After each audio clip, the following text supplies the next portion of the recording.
Car race కు సంబంధించి ఉల్లంఘనలు జరిగాయి. నిర్వహణ సంస్థకు విదేశీ కరెన్సీ రూపంలో ఒప్పందానికి ముందే నిధులు చెల్లించారని, ఇది నిబంధనలకు విరుద్ధమని, దీనిపై విచారణ చేయాలని రాష్ట్ర పురపాలక పట్టణాభివృద్ధి సంస్థ అక్టోబర్లో అవినీతి నిరోధక శాఖ ఫిర్యాదు చేసింది. ఆ సంబంధం లేని హెచ్ఎండిఏ ఒప్పందం చేసుకోవడం, రిజర్వ్ బ్యాంక్ ముందస్తు అనుమతులు లేకుండానే 2 దఫాలుగా 46 కోట్ల రూపాయలు విదేశీ కరెన్సీ రూపంలో చెల్లించడం, దీనికి హెచ్ఎండిఏ బోర్డు అనుమతి లేకపోవడం తదితర అంశాలను అందులో పేర్కొన్నట్టుగా తెలిసింది.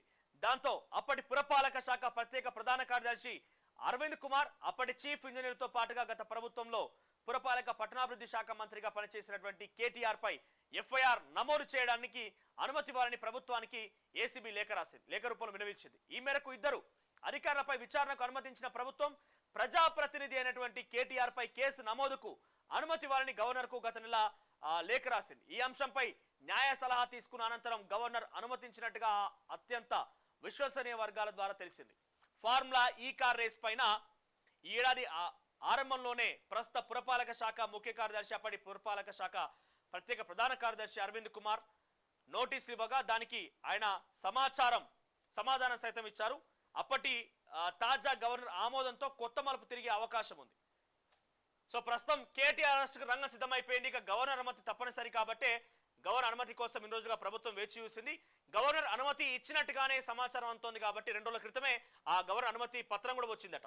సో అనుమతి దొరికింది కాబట్టి కేటీఆర్ అరెస్ట్ గ్యారంటీగా కనబడుతోంది. కేటీఆర్ అరెస్ట్ అనేది తప్పనిసరి కనబడుతోంది. కేటీఆర్ ఒక్కరే గారిగా సిద్ధంగా ఉండండి, మీ వంతు కూడా వచ్చింది. ప్రతి మాజీ ఎమ్మెల్యే చెప్తున్నా నేను, ఎక్కడెక్కడ భూములు కబ్జా చేసిర్రు, ఎక్కడెక్కడ దళిత బంధు పథకంలో డబ్బులు తీసుకున్నారు, ఎక్కడెక్కడ మీరు అవినీతికి పాల్పడ్డారు, ఎక్కడెక్కడ అక్రమాలకు పాల్పడ్డారు, ఎక్కడెక్కడ కబ్జాలకు పాల్పడ్డారు, ఇవన్నీ చిట్టా బయటకు రాబోతున్నది. కేటీఆర్ లాంటి వ్యక్తులకే గవర్నర్ అనుమతి వచ్చింది, వాళ్ళు అరెస్ట్ చేస్తున్నారంటే మిమ్మల్నిగా ఏ రకంగా ఉంటుంది మీకు అర్థం చేసుకోండి ఒకసారిగా. ఇప్పటికే మీకు గుండెల్లో రైలు పరిగెడుతున్నాయి. ఇక మీ కథ కూడా మొదలైంది మొత్తం మీద. సో మేం చెప్తుంది ఏంటంటే తెలంగాణ సమాజానికి తొలి వెలుగు మీకు ఎప్పటికి అండగా ఉంటుంది. ఏ ప్రభుత్వం ఉన్నా ప్రభుత్వాలకు వత్తాసు పలికేటువంటి ఆ విధానం మా దగ్గర ఎక్కడా ఉండదు. సమాజ హితం కోసం పనిచేసేటువంటి ఛానల్గా ముందుకు వెళ్తుంది తొలి వెలుగు. మీ అందరి ఆదరాభిమానాలతో ముందుకు వెళ్తోంది. సో ఇప్పుడు కూడా మీకు ఎటువంటి సమస్య వచ్చినా ఇప్పుడు ఆ అవకాశం దొరికింది. ప్రభుత్వంలో గత ప్రభుత్వం చేసిన పనులపైన కేసుల పరంపర కొనసాగబోతున్నట్టుగా మాకు సమాచారం ఉన్నది. కాబట్టి మీరు గత ప్రభుత్వంలో ఏ రకంగా ఇబ్బంది పడ్డారు, ఓ మాజీ ఎమ్మెల్యే, ఓ మాజీ మంత్రి, ఓ మాజీ ఉన్నతాధికారి చేత ఎన్ని లంచాలకు మీరు పాల్పడ్డారు, లంచాలకు వాళ్ళు అడిగి మీ దగ్గర లంచాలు తీసుకున్నారు, దళిత బంధు పథకం ఇప్పిస్తాను ఎంతమంది మిమ్మల్ని మోసం చేశారు. ఇప్పటికి కూడా దళిత బంధు పథకం ఇస్తా అని చెప్పి మోసం చేసిన ఎమ్మెల్యేలు, కార్పొరేటర్లు, కౌన్సిల్ ఎవరైతే ఉన్నారో వాళ్ళు ఇంకా తిరిగి లంచం తీసుకున్నటువంటి డబ్బుల్ని ఇవ్వలేరు. ఇంకా కూడా వాళ్ళ చుట్టూ తిరుగుతున్నారు. ఎక్కువ తక్కువ అయితే నువ్వు నాకు ఇచ్చినట్టు ఆధారం ఏదని కూడా అడుగుతున్నారట. అయ్యా నీకు దళిత బంధు పథకం ఇప్పిస్తా అంటూ 1,00,000 రూపాయలు 2,00,000 రూపాయలు ఇస్తే కదా ఏమయ్యా అని అడిగితే దళిత బంధు పథకం రాకపోయా కదా అని అడిగితే ఆ దళిత బంధు పథకం ఇప్పుడు ప్రభుత్వం అమలు చేస్తలేదు. ఇప్పుడు క్వశ్చన్ చేస్తున్నాం మేము అమలు చేయాలని చెప్పి.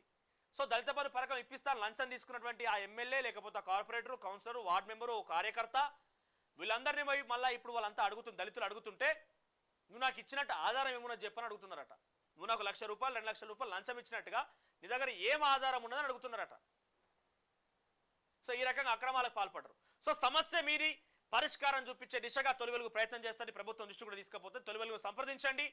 మీకు ఏ సమస్యలు కూడా తొలి వెలుగు కొంత ఆ పరిష్కార మార్గం చూపించే ప్రయత్నం చేస్తుంది. అయితే ఇక్కడ కేటీఆర్ అరెస్టే స్టార్ట్ అయిందనంటే తదుపరి ఇంకా లిస్టు పెద్ద ఎత్తున పోబోతోంది. అది విద్యుత్ సంబంధించిన అంశాలు ఉండబోతోంది, కాళేశ్వరం సంబంధించిన అంశాలు ఉండబోతోంది, ఫోన్ ట్యాపింగ్ అంశాలు ఉండబోతోంది.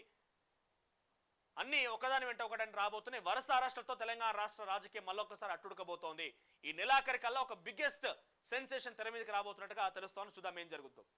సో ఇక్కడ అవకాశం వచ్చింది, కేసీఆర్ అంశం తెర మీదకి వచ్చింది కాబట్టి ఇంకో విషయం కూడా చెప్తున్నా, ఇది వేరే టాపిక్.